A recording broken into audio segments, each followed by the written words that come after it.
Good evening, and thank you for joining me for Sullivan Says Live at 5. My name is Jerry Sullivan. I'm the founder and chief columnist of SullivanSaysSoCal.com. It's a pleasure to have you with us. You know, I met a woman some time ago, about 20 years ago. I think I first met this woman. When she was a child, she came to America as part of an immigrant family when she was just a little girl. And this was before the days of English as a second language or those sorts of programs. And so she was on a very fast track de facto immersion program when it came to learning English, sent down to the public school to figure it out, which she did and learned quickly and very well. So well that she became, I remember her telling me, she became sort of the spokesperson when she was still a kid for her parents. Her English language skills actually got to be a little better than the elders in the family. And so anytime official America came knocking on the door, a census taker or a meter reader or whatever the case may be, she would be sort of the translator, a communicator, representative of the family, and handle those duties. I'm sure that situations like this probably play out all across Southern California every day. I think most of us would probably assume, and generally correctly, that it would be a family from Latin America or perhaps Asia. This happened to be a family from Germany, and it happened in New York.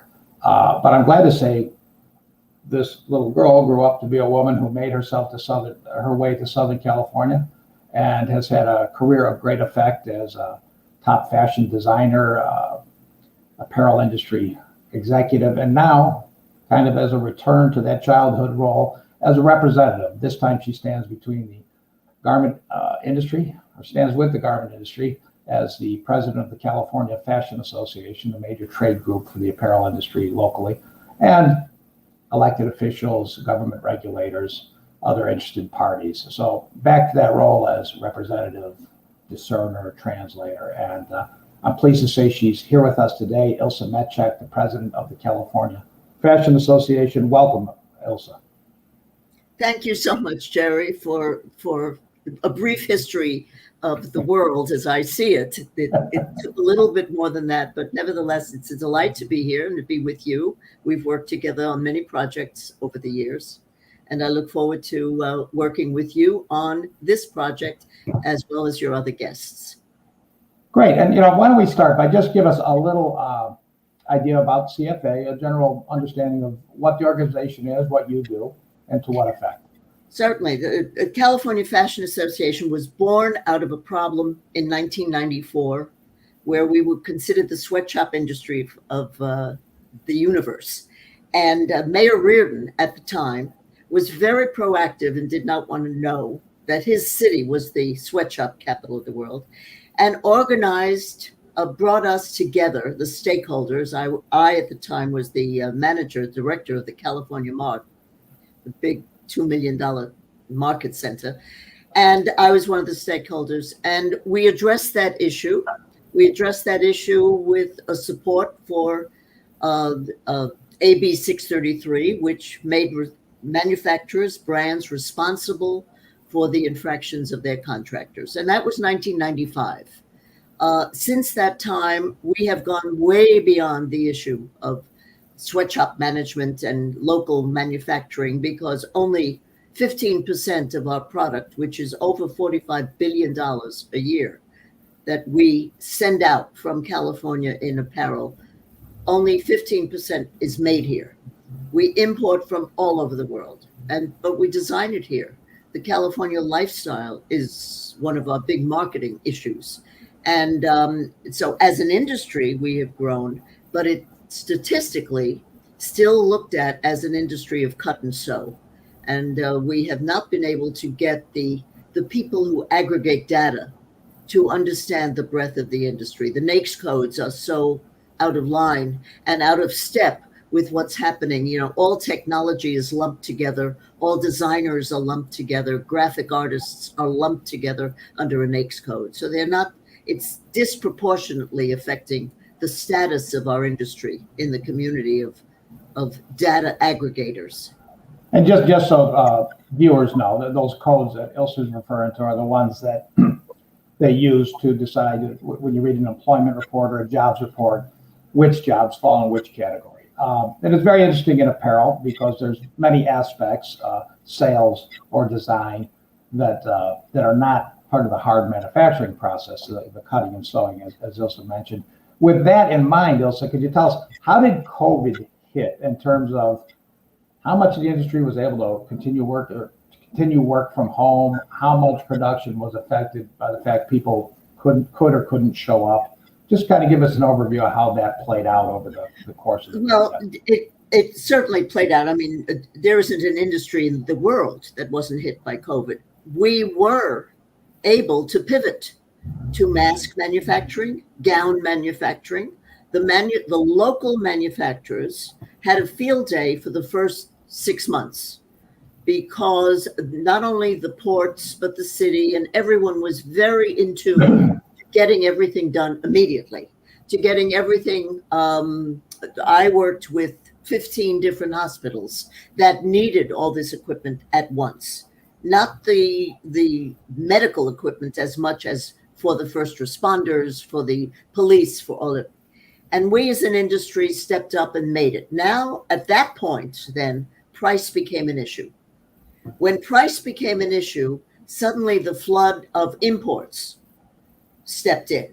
Suddenly, China, Indonesia, many of our manufacturing partners, and when I say partners, my association has 18 different countries as part of the association. So they stepped in and supplied the needs of the COVID medical. By that time, the industry, looking forward, because it is a 9-month outlook on the industry, was back in the process of designing for Christmas 2021. So now let's talk about where design is now. And really, there's a great heartbeat of design in Los Angeles and the California look and the sportswear look. What was the takeaway from the pandemic? Was there an effect? Is fashion going to change? Are we going to see anything different on the catwalk? Totally. Anyone that's coming back to work, albeit 3 days a week, is not wearing a tie and a suit, Jerry. Okay? I don't need to be specific. Point taken. but even if you look at the notices from the banks, from Wells Fargo, from any of the banks, Friday casual is now every day. Ripped jeans, no. Flip-flops, no. But for the most part, coming back to work is much more casual. The suit for women are basically, as an edict from management, over. So you have changed a lifestyle of work clothes, per se, that will probably not change back again unless there's a fashion leader that says, I want to go back to work in a tailored men's suit. For women, that's not going to happen for a long time. And what we're talking about here is what the companies they're going to relax their requirements and everything else. And that will be what's allowed. You were a great fashion designer before you were an executive or a trade group representative. Could we still see a swing back to a desire for greater fashion, a desire for suits? Might we see the reaction to this in 2 years? That's the media. That's happening right now. Let's go back to history, the Roaring 20s. I'm not that old. I wasn't around then. But right after the Depression and right after the war, I mean, people always come out and want to dress up. And that significantly, 93% of consumers in a latest survey said that they want to get out and feel confident and sexy, and they want a new garment. They want a new garment, not repurposed, not vintage. They want a new garment to feel better about themselves. The numbers are staggering as to who wants something new and bright and colorful. It reminds me of when we've gone through trends of healthy eating and away from red meat. And then what will happen is people want to eat healthy all month long, but once a month they want to go out and have a great steak. Is that kind of, is there a parallel there that you're gonna want something in the wardrobe that's really nice? I think it's more than that. I think more than half of the staggering statistic here, 73%, they want to change their style completely. Oh, so change out the closet, which is good for the They manufacturers. want to clean out their closet and change their style completely. And if they gain 20 pounds, they want to wear something that is suitable for the 20 pounds interest. They're not on a diet. No. Okay, yeah, Okay, there's so an adjustment. so that means sizes have changed, sizing has changed, style has changed, what is acceptable has changed. I mean, tights, skin tight tights are going to be the thing that we're going to be seeing for quite some time for whatever size you are. And the whole issue of wearing white sneakers with a tuxedo is here with us to stay. So yes, everything's changed. Now, when this first started, we talked, and you brought up the lipstick index. That anytime there's a downturn in the economy, and then of course an attendant effect on buying clothes, apparel, fashion, that eventually watch for the sales of lipsticks, and when that starts going up, you're starting to see a thawing or a return to a consumer drive. Where have you checked it? Where are we now with that? Well, we called it the lipstick index for years. Whenever we had a depression or a recession, and people weren't buying cars or houses based on interest rates going up, beware that may happen again. The passion to buy something is there. And we called it the lipstick index because it always starts with the smallest thing. For women, it's lipstick. From there, it goes to footwear, a new pair of shoes. And that's the index. And we're way beyond the lipstick index right now. Way beyond. Are we beyond the shoes? Are we into dresses? We're not beyond the shoes yet, but we're at a point where, for many reasons, buying better, buying something that's going to last makes us perhaps buy a handbag that is, instead of $50, $300, and instead of $300, it might be $800. That one step up purchase is accumulation of the money that they have because they didn't spend it during the virus, and the fact that they can buy it now online. They can buy counterfeit.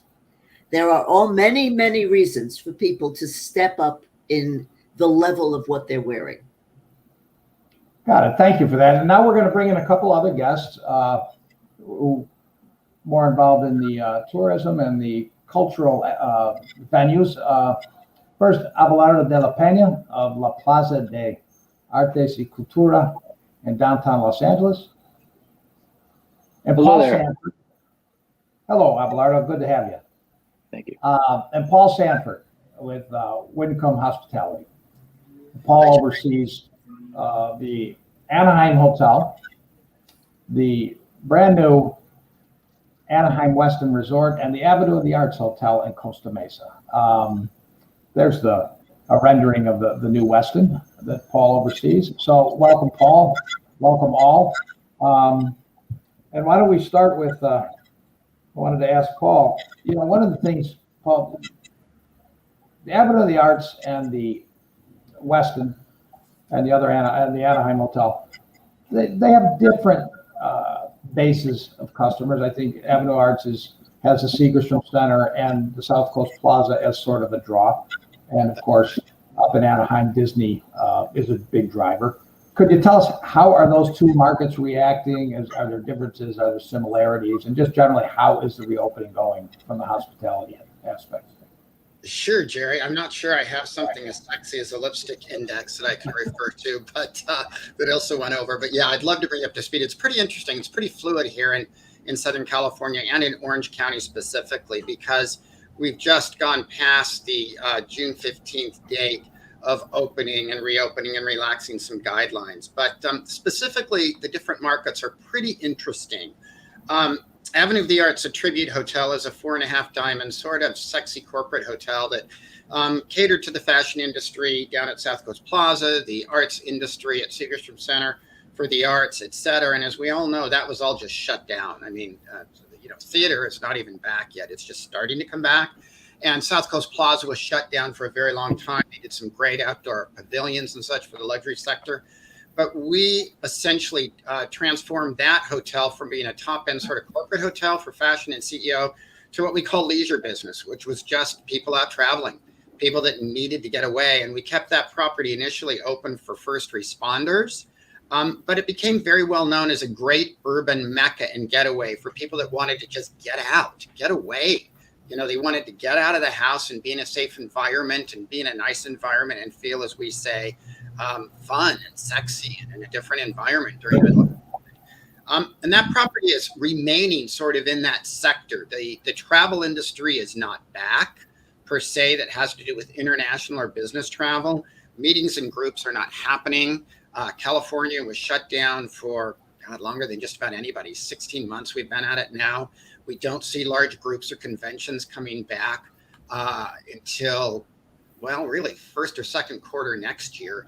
They've all sort of canceled or rebooked and canceled and gone to other states. So we're a leisure hotel, which is those of us that travel. If you or Abelardo or Ilse got in your car and want to say, I need a great weekend away, or I want to take the family away, we're that. And they make the most of it in our environment. The Westin Anaheim Resort is an interesting property because it's a 4.5 diamond ultra luxury hotel. We've got Fleming's as a tenant in it that's done an incredible job, and Puesto, which is a very sort of high-end luxury Mexican food local fare that's in there along with our restaurants. But it's really catered to luxury getaways.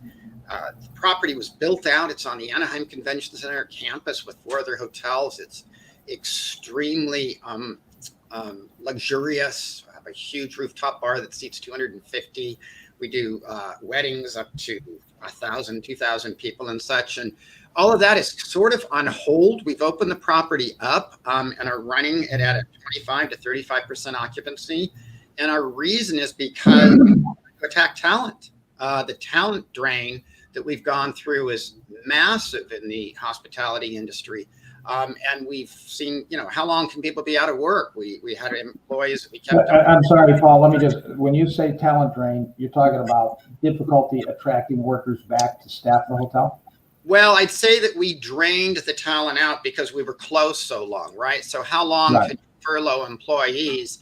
I mean, it being most states were closed a few months to maybe, 6 or 9 months. We were over a year and they just left. They either left the area or they left the industry. So you lost your base. We lost our base. We lost our employees. We were shocked that so many left. Our state guidelines require us to invite employees back if we furlough them. And so we kept jobs open and kept paying benefits for them while they were off. But about 60 to 65% of our employees found other employment. And so now tell me about the challenges of staffing up. Sure. So the challenges right now are, I guess I'd say threefold. One is fear. Employees, that have dedicated their training and their life and their careers to hospitality, being them first and second generation immigrants, let's say, that have come to this country, as you talked about in introducing Ilse, that they've put their lives together, are shocked that after being here 10 or 15 years that they have been out of work for 16 months, and the houses that they've bought and they took 401k loans for are they're in default on, et cetera. So we've lost a lot of people, a lot of our employees over, I'd say, fear primarily. Can this happen again? Will this happen again? This was never supposed to happen. Recessions, maybe you're out of work for a month or 2 or 3, and how do we adjust to 16 months? And I think that goes into what our attracting new talent is right now, is they're looking and going, good God, why would I go back into the hotel industry for this just to happen again? Are these pandemics going to come around again? And how's it going to be happen? And will it be 16 months again in California, as opposed to other states that somehow manage to have be partially open or attract groups? Like Florida has done a great job. Orlando's been amazing. Texas, both Dallas and San Antonio, Las Vegas and such. And, I think they're afraid. So the employees that we are bringing back, we're offering incredible wages. Minimum wage is $15 an hour, up to $19 and $20 for starting. We're paying bonuses of $1,000 if you stay for 3 months plus that wage. So our business is largely dictated right now by attracting staff, and that doesn't seem to change whether you're a hotel or a restaurant or you're a transportation provider. Everybody in our industry right now, and I think Southern California is dependent on being able to attract proper labor and get them trained due to the drain. Now, Abelardo, your challenge is different. It's not so much we'll need employees as much as you need to get visitors back in the habit of coming to see art and cultural exhibits. What's going on there? How's it going? What did you do during the shutdown? How did you handle that? Sure. Well, we had, first of all, thank you for inviting me to the program. We had a very ambitious 2020 schedule. We are both a museum and a cultural center. And so as far as exhibitions were concerned, we had just opened up an exhibition on the Afro-Latino community here in Los Angeles 3 weeks before we were closed down. And then the week of of the lockdown, we were opening up another exhibition on an artist named Carlos Almaraz, one of the icons of Chicano art.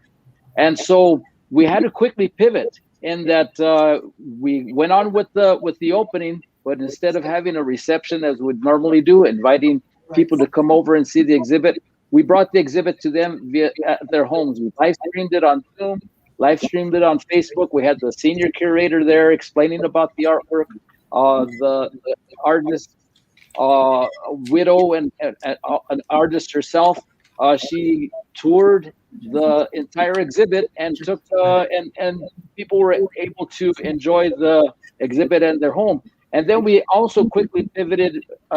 After about a month, we started a program, a 3 times a week called En Casa con la Plaza, which means at home with La Plaza, in which we would live stream via Zoom and Facebook Live conversations, demonstrations, cooking demonstrations. We have a very extensive education department, presentations, and then performances. So we'd have live performances by different musical artists, local, national, and international, conversations with artists, with historians, with cultural makers, and we kept that going. That's and it's still ongoing even as we have opened. We have a very extensive education program in that children from throughout Los Angeles would visit the campus during the school year and learn about. We have a organic garden, the largest organic garden in Los Angeles. They learned about ancestral fruits, vegetables, and herbs, and then actually learn to cook a small dish, a salad, salsa, pico de gallo, and that halted. So our education department now has workshops called En Familia con la Plaza and Family con la Plaza every Saturday, in which they do the workshops online and people could enjoy it via on YouTube and on Facebook. So we had to, our curatorial, of course, we have our exhibitions. So then we took our exhibitions online as well. We did virtual tours that they can take on our website. We purchased a 3D camera so that you could, with the use of your mouse or on your cell phone or on your pad, actually walk through the exhibitions, go to the different pieces, read the text, click on, watch a video. So we did that big pivot in going online. Our gift store, we didn't have a website before, and throughout these months that people were at home, the young ladies of the gift store, our visitor services department, went online. So now people could purchase our fabulous gifts via the internet, and so yeah, we did that big pivot. And now that we're opening up, we're finding that it is a little difficult bringing them back in. But now I was going to ask, but you sort of proved what could be done, and there's a lot and I think a lot of people found out how much capacity there was online, and we to some degree got used to Zoom meetings. But does that necessarily mean that's how you want to do it? And what is the value of what value can you only get by showing up? And sure, how do you determine that, and how do you capitalize on that? Oh no, well, for one, we're right across from Olvera Street, as you know, known as the historical birthplace of the city of LA. So Olvera Street did, of course, close down. There were just a few shops that were open, but now that is opening up as well. And so a lot of the audience that goes to Olvera is our audience as well. Latino families, tourists, people interested in history, art, and culture. So we've been getting that flow from Olvera Street, from Placita Church, which is right there on Main Street as well. But then also we continue with our virtual programming. We're making it accessible to people that can't come down, but also letting them know. When we reopened on April 15th, we did a lot of social media through our newsletter, through our websites, through our programming, letting people know about our opening hours, about the guidelines that we're following, health and safety guidelines, the reservations that were now in place, the blocks of time, how we were directing people through the gallery. So keeping that constant communication going was what was important during the lockdown, but now it's just as important now that we're opening up. Keeping that constant communication. You have a great outdoor space there too. Oh yeah. It's kind of a shame for it. You can't replicate that virtually, being outdoors in fresh air. How is that going? Well, that's correct. What we did maybe a couple of months ago, we had a live band come in to perform a few songs, and we posted it online. We did a live stream on Facebook and Zoom as part of our En Casa program, and so that kind of opened up the possibility that yes, we're reopening. And in fact, on July 17th, we started public programming once more with a outdoor screening of a documentary called Carlos Almaraz, Playing with Fire, which is in keeping with our exhibition. We'll have a live band. We'll have a panel discussion with the co-directors of the documentary, plus a panel of some of the artists that were affiliated with Carlos Almaraz. We'll have our family days returning as well. These are on Sundays. During the year, we have 6 of them. And in fact, one of the, as we're reopening, we're also celebrating our 10th anniversary of La Plaza. We're a very young museum, so we were just in our stride with increasing people attendance. The lockdown came, but now we're back open for business, and with public programming that we're producing, but also a big feature of La Plaza was its ability to make our spaces available for rent and for special events. So we've had we're enticing the city Central City Association to return. Every year they'd come and have a big evening reception when they would welcome their new officers. Latina Fest, concerts, and so on. So slowly we're building back up, and we're seeing the people return. Also, that brings me to retail and in-person brick and mortar retail, which was having its own separate problems or challenges before this. It seems like for some chains or brands, the pandemic put those problems on fast track. But not everyone's gone. And how are sales overall? And then how are sales for brick and mortar as opposed to online? Well, surprisingly, I'm sure to all of you, brick and mortar is still over 73% of apparel business. The big gorilla in the room, which is online retailing, is still less than 25% of purchases. The reason for that is people still want to touch it, feel it, try it on. And the returns on online purchasing of apparel are well over 50%. So it's very, very difficult. Was that 15, 1-5 or 50? 50%. Okay, in other words, people buy 2 sizes to try on which one fits. Sometimes neither one of them fit. The returns are the thing that is making online business not profitable, strictly online. So what is happening, we call them digital natives. And this is interesting for Paul too, because you rent to retailers. In other words, it's important that you have retail presence. And the same old brands that were the Express, the Limited, all of those, they're over. So the digital natives, these lines that are born on the internet, that are now, we call them clicks to bricks, that are now doing on retail presence are the ones that are going to be the new retailers. Google is going retail. Amazon is retail. You cannot be profitable just online. The local line that's called Reformation is going retail. I mean, there is no question about it that the return factor is not profitable. At the same time, once you open bricks and mortar, then you have to understand that it's a different customer. It's a different size. It's a different person. It's a different customer. But we call them digital natives. And every year we put out a list of 50 top digital natives that do more than $100 million that are not during retail. During the pandemic, this is the next world of retailing. During the pandemic, going back to the old world of retailing, we had J. Crew, The Gap, Brooks Brothers, all declared bankruptcy, closed some stores, not all. We also saw Sears pretty much wrap up, and a lot of malls close just outright. Is that more a matter of getting to the right number of stores? Were we just a little overstored, and now it's getting back to some reasonable number? No, we have projected to go dark by 2025, 100,000 retail doors, not stores, doors. In other words, right. Neiman Marcus closed 28, Nordstrom's closed 19, Macy's closed 125 stores.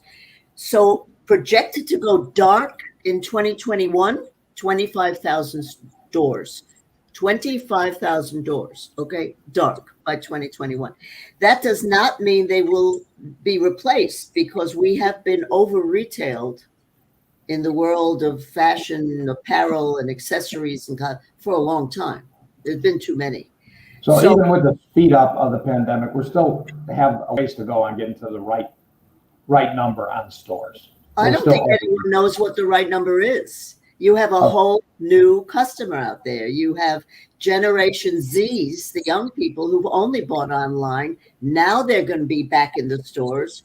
It's a whole different customer. They're only the young people, the Generation Zs, have no place else to go other than school, but to the malls. Now, the question will be, what's in the malls that will keep them attracted? Will it be a trolley? Will it be a movie? Will it be food? But nevertheless, that is their social area. That has become a community service to have a place to go. So, but we don't know what view that will take, but they will clearly be out there. So what does a manufacturer do? Just hold steady? I'm sorry, a retailer. What does a retailer do? Just button up as the market indicates and sort of wait? Well, we have two issues right now, okay, that I'm speaking to the design community on one issue. We're designing now for summer 2022, okay? The entire supply chain now has been thwarted by international, we're not going to go into the whole China issue, but international tariffs and international problems, problems with the Suez Canal issue, kept the containers out of the United States. So you have a multitude of problems. Any design room now must think about where they're making the clothes they design, not just what they design, but where are they going to make it. So supply chains have changed, and that's a problem in the design rooms. But as to who the customer is, the person with gray hair has the most money, and the designers are not designing for the person with gray hair. So there is a disconnect here between what the influencers or the young influencers that we all know about, because we are reading and we have young children around and we have millennials around, and the influencers are driving the business, not fashion magazines. They are talking about themselves. No one's talking about the people with money. So it's very, very complicated right now. But believe me, the consumers are out there trying to understand who they are and where they shop. That's the issue. Yeah, lots of that remains, I guess, to sort out. We've talked a lot about market factors, market conditions. Let's talk a little bit about the public sector and how government did during this pandemic. Abelardo, your place shut down, just you're getting ready to get ready for your 10th anniversary. Just in general, communications, the actual sensibility, everything else. How did the public sector, how would you rate it? Sure. No, we made everything that was made available via the government through the CARES Act and through what California was doing. We applied. We were ready to write up those grants. We had everything in order so that we were able to get a couple of the loans and the two phases that were made available. So we did not lay off a single person. We did not furlough anybody. Everybody stayed on staff. Everybody continued to work. And so in that respect, the public sector was very did what it needed to do and helped us to keep going. Now, as far as the health aspect is concerned, we always had to keep it because we're a public place, similar to hotels and retail stores.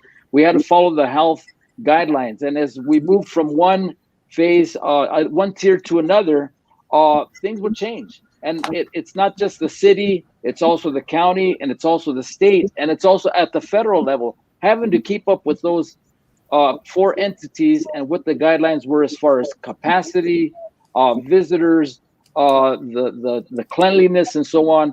That was, it really took an effort from our staff to keep up with it, but fortunately, the information was always out there.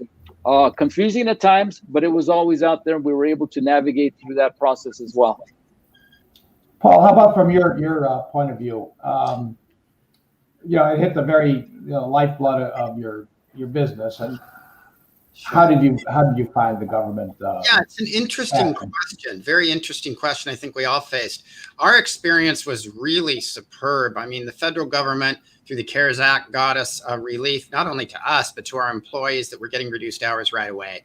We had a great experience in that process. We felt taken care of. We felt that we were communicated with. We felt that the solutions were really amazing and really empowered me with my employees, that I knew they were being taken care of between us and some of the programs.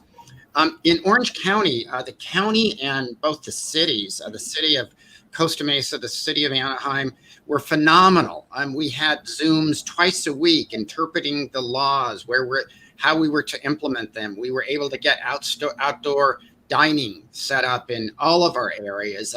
They worked as a team to keep us open and keep our employees working, and they had independent funding sources for us, even on a city level. So our experience was amazing and was really the bright light through all of this. Good teamwork.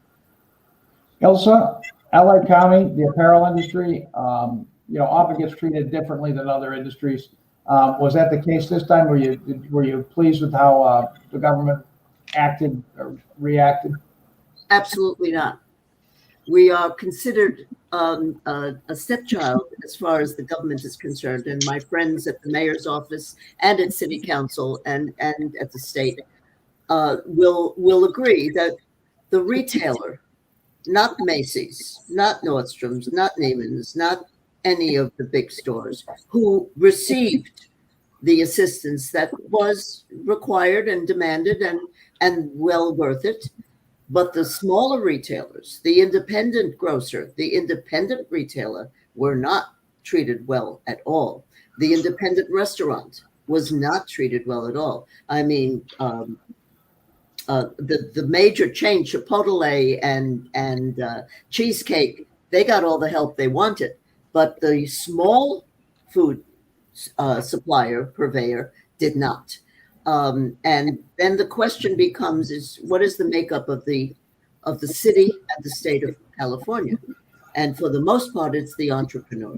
So on basis of the entrepreneur, I have no suggestion for what they should have done, because I have no idea of the financial ramifications of it. They did not know how to access the government. A lot of it was on their own issues that they had no idea how to access the government cachet. And I do feel that more attention should have been paid to the people who make up the basis for a community. I don't know how. I'm not in government, and we did pound the table on this. The manufacturing community, interestingly enough, we did not have the talent drain. Interestingly enough, we have 9 design schools in this region that graduate employable designers, pattern makers, and as such. And the talent drain didn't happen because it was a work from home situation. You really could work from home.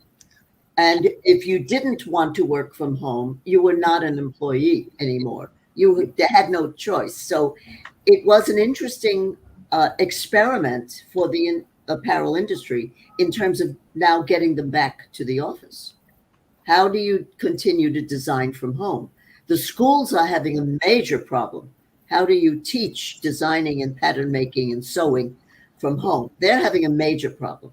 But for the most part, when you talk about the government, they had their best interests at heart. They did try and analyze the issue. But for the small operation, when I say small, 2 million, 3 million, 10 million, they did not, unless they really knew how to access the PPEs and the cares and all of that, they were left behind. And those where were the gaps? Was it federal, state, local, county? I kind of found like I never knew exactly what was going on from day to day. It's like, can I go sit in a restaurant, or can I go eat if it's out in the patio, or do I have to go take it to go? And it was just a lack of clarity in LA County.